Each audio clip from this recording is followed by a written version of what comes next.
Alexandre Quillet, agriculteur et betteravier à Gamache-en-Vexin dans l'Eure. Je suis président de l'Institut technique de la betterave et administrateur de l'AIBS. Quels sont les enjeux de cette médiation pour votre activité? Alors, le premier enjeu, c'est d'expliquer aux ONG que la betterave est un outil économique et environnemental pour la société française. En effet, cette filière représente 26 000 planteurs, 25 sucreries et 45 000 emplois au total.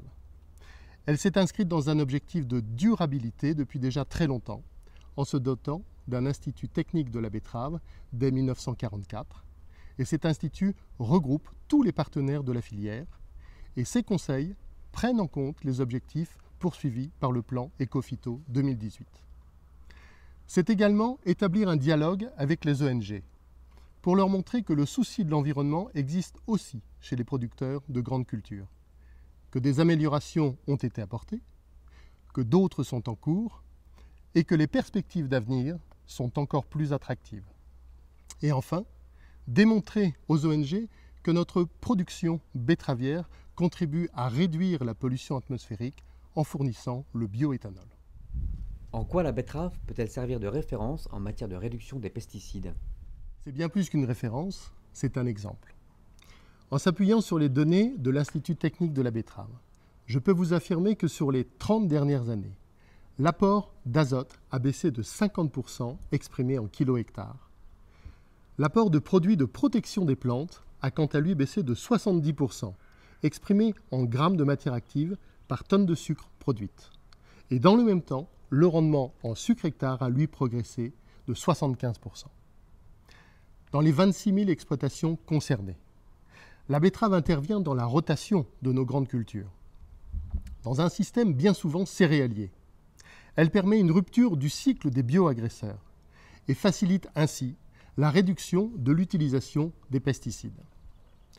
Le rôle de l'Institut technique de la betterave est d'étudier toutes les améliorations possibles de l'itinéraire technique cultural, de les tester et de les rendre utilisables par tous les planteurs et enfin de leur communiquer efficacement.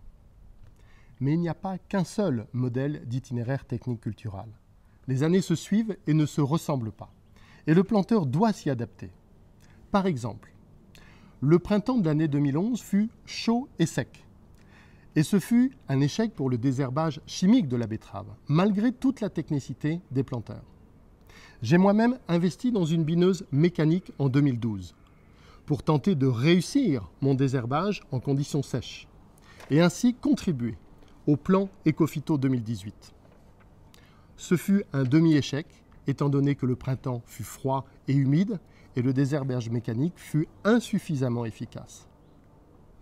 Si je peux faire passer un seul message auprès des participants de la médiation, sachez que la nature n'est pas codifiée sur un ordinateur et que nous voudrions traiter moins quand c'est possible pour pouvoir traiter utile quand c'est nécessaire.